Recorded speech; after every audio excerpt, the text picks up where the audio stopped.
ಬೆಂಗಳೂರಿಗೆ China virus entry ಕೊಡ್ತಾ ಈ ವೈರಸ್ ಬಗ್ಗೆ ಮಾತಾಡುವಂಥ ಸಂದರ್ಭದಲ್ಲಿ ನಾವು ನೋಡ್ತಾ ಇದ್ದೀವಿ ಸೋಷಿಯಲ್ ಮೀಡಿಯಾದಲ್ಲಿ ಬಹಳಷ್ಟು ಕಿಡಿ ವ್ಯಕ್ತವಾಗ್ತಿದೆ. ಈ ಮಾಧ್ಯಮದವರು ಹೆದರಿಸ್ತಾರೆ ಅಂತ ಖಂಡಿತವಾಗಲೂ ನೀವು ಹಂಗೆ ಅಂದ್ಕೋಬೇಡಿ. ಇದೊಂದು ಜಾಗೃತಿ ಅಷ್ಟೇನೆ. ಯಾಕಂದರೆ ಹಿಂದೆಲ್ಲ ಅನುಭವಿಸಾಗಿದೆ. ಮೊದಲು ನಾವು ಮಾತಾಡಿದಂಥ ಸಂದರ್ಭದಲ್ಲೂ ಕೂಡ ಜನ ಹಿಂಗೆ ಮಾತಾಡಿದ್ರು. ಈಗ ನೋಡಿ, ಈ HMPV ವೈರಸ್ತು ಮಗುವಿನ ರಕ್ತದ ಪರೀಕ್ಷೆಯ ವೇಳೆ ಸೋಂಕು ಪತ್ತೆಯಾಗಿದೆ ಅಂತ ದೃಢ ಇಲ್ಲ, ಪ್ರಶ್ನೆ ಬೇರೆ. ಆದರೆ ಇದು HMPV ಇರಬಹುದು ಅಂತ ತಜ್ಞರು ಶಂಕೆ ಮಾಡ್ತಾ ಇದ್ದಾರೆ. ಯಾಕಂದರೆ ಅದರ ಲಕ್ಷಣಗಳನ್ನು ನೋಡಿದಂಥ ಸಂದರ್ಭದಲ್ಲಿ ಇದು HMPVನೇ ಇರಬಹುದು ಅನ್ನುವಂಥದ್ದು ಅವರ ಅನುಮಾನ. 8 ತಿಂಗಳ ಮಗುವಿಗೆ HMPV ಅಂಟಿಕೊಂಡಿದೆ ಅಂತ. ಒಂದು ತೀರಾ ಮಕ್ಕಳಿಗೆ ಅಥವಾ ವಯಸ್ಸಾಗಿರುವಂಥವ್ರಿಗೆ ಅಥವಾ ಈ ಕೋಮಾರ್ಬಿಡಿಟಿ ಕೇಸ್ಗಳಿರ್ತಾವಲ್ಲ, ಅಂದರೆ ತುಂಬ ಈ ಕಾಯಿಲೆಯಿಂದ ಬಳಲ್ತಾ ಇರ್ತಾರೆ ನೋಡಿ, ಅಸ್ತಮ ಆಗಿರ್ಬೋದು, ತೀವ್ರ ಹೃದಯದ ತೊಂದರೆ ಆಗಿರ್ಬೋದು, ವಿಪರೀತವಾದಂಥ ಈ BP ಶುಗರ್ನಿಂದ ಬಳಲ್ತಾ ಇರುವಂಥವ್ರಾಗಿರ್ಬೋದು, ಕಿಡ್ನಿ ಲಿವರ್ ಲಂಗ್ಸ್ ಸಮಸ್ಯೆಯಿಂದ ಬಳಲ್ತಿರುವಂಥವ್ರಾಗಿರ್ಬೋದು, ಈ ರೀತಿ ಆಗಿರುವಂಥವ್ರಿಗೆ ಇದು ಬಹಳ ಬೇಗ ಅಂಟುತ್ತೆ. ರೋಗ ನಿರೋಧಕ ಶಕ್ತಿ ಇರುವಂಥವ್ರಿಗೂ ಇಲ್ಲದೇ ಇರುವಂಥವ್ರಿಗೂ ಕೂಡ ಬಹಳ ಬೇಗ ಅಂಟುತ್ತೆ ಅಂತ. ಲಕ್ಷಣಗಳೇನೇನು ಮತ್ತೆ ನಾವು ಅದನ್ನು ನಿಮಗೆ ತೋರಿಸುವಂಥ ಪ್ರಯತ್ನ ಮಾಡ್ತಾ ಇದ್ದೀವಿ.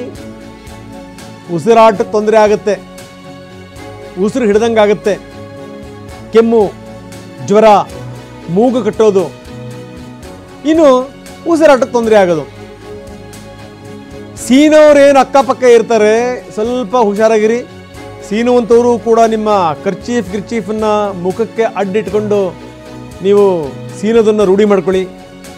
ಅಥವಾ ಬೆಟರ್, ನಿಮಗೆ ಏನಾದರೂ ಈ ರೀತಿ ಸಿಂಪ್ಟಮ್ಸ್ ಇತ್ತು ಅಂತಂದರೆ ನೀವು ಮಾಸ್ಕ್ ಹಾಕೊಳ್ಳೋದು ಒಳ್ಳೆಯದು. ಇದನ್ನು ಹಾಗೆ ಬಿಟ್ಟರೆ ಬ್ರಾಂಕೈಟಿಸ್ ಆಗ್ಬೋದು, ನಿಮೋನಿಯಾ ಆಗಿಬಿಡ್ಬೋದು, ನಿಮ್ಮ ಲಂಗ್ಸಿನ ಒಳಗಡೆಗೆ ಹೆಪ್ಪುಗಟ್ಟಿಬಿಡ್ಬೋದು ಕಫ. ಈ HMPV ಲಕ್ಷಣಗಳನ್ನು ನಾವು ನಿಮಗೆ ತೋರಿಸ್ತಾ ಇದ್ವಿ. ಈ 3 ರಿಂದ 6 ದಿನಗಳ ನಂತರ ಇದು ಜಾಸ್ತಿ ಆಗುತ್ತೆ. ನೆಗ್ಲೆಕ್ಟ್ ಮಾಡಿದ್ರೆ ಮಾರಣಾಂತಿಕ ಆಗಬಹುದು. ಬೇರೆ ಬೇರೆ ದೇಶದವ್ರು ಏನೇ ಹೇಳಿದ್ರು ಕೂಡ ಚೀನಾ ಹೇಳ್ತಾ ಇದೆ, ಇಲ್ಲ ನಮ್ಮಲ್ಲೂ ನಾರ್ಮಲ್ ಇದೆ ಸ್ಥಿತಿ ಅಂತ. ಕೆಲವೊಂದು ಸೋಷಿಯಲ್ ಮೀಡಿಯಾದಲ್ಲಿ ಓಡಾಡ್ತಾ ಇವೆ, ಚೀನಾ ಬಹಳ ನಾರ್ಮಲ್ ಆಗಿದೆ ಅಂತ. ನೋಡಿ, ಭಾರತದಲ್ಲಿ ಎಲ್ಲೋ ಬಂದಿದೆ ಅಂದ ತಕ್ಷಣ ಇಡೀ ಭಾರತಕ್ಕೆ ಹಬ್ಬಿದೆ ಅಂತ ಅಲ್ಲ. ಹಾಗೆ ಚೀನಾದಲ್ಲೂ ಕೂಡ ಎಲ್ಲ ಕಡೆ ಹಬ್ಬಿದೆ ಅಂತ ಹೇಳಲ್ಲ. ಆದರೆ ಹುಷಾರಾಗಿರುವಂಥದ್ದು ನಮ್ಮಗಳ ಕರ್ತವ್ಯ, ನಮ್ಮ ಜಾಗೃತಿ. ಬನ್ನಿ, ಶಾಂತಮೂರ್ತಿ ನಮ್ಮೊಂದಿಗೆ ಈಗ ನೇರ ಸಂಪರ್ಕದಲ್ಲಿದ್ದಾರೆ. ಶಾಂತಮೂರ್ತಿ, ನಿಜಕ್ಕೂ ಈ HMPV ಅದು ಬಂದಿರುವಂಥದ್ದು ನಿಜನಾ? ನಂಬರ್ 1, ಯಾಕಂದರೆ ಚಿಕ್ಕ ಮಗುವಿಗೆ ಈ ರೀತಿಯ ಲಕ್ಷಣಗಳು ಕಾಣ್ತಾ ಇದೆ. ಈ ಲಕ್ಷಣಗಳನ್ನು ನೋಡಿದಂಥ ಸಂದರ್ಭದಲ್ಲಿ ಇದು HMPV ಇರಬಹುದು ಅನ್ನುವಂಥ ಶಂಕೆಯನ್ನು ತಜ್ಞರು ವ್ಯಕ್ತಪಡಿಸ್ತಾರೆ. ಆದರೆ ಆರೋಗ್ಯ ಇಲಾಖೆ ಇನ್ನೊಂದು ರೀತಿಯಲ್ಲಿ ಹೇಳುತ್ತೆ, ಇದು ಚೀನಾ ವೈರಸ್ಸೇನಾ ಅನ್ನೋದ್ರ ಬಗ್ಗೆ ಸ್ಪಷ್ಟನೆ ಇಲ್ಲ, ಹೀಗಾಗಿ ಹೆದರಿಕೊಳ್ಳುವಂಥ ಅಗತ್ಯ ಇಲ್ಲ ಅಂತ. ಏನಿದೆ ಹೆಚ್ಚಿನ ವಿವರ?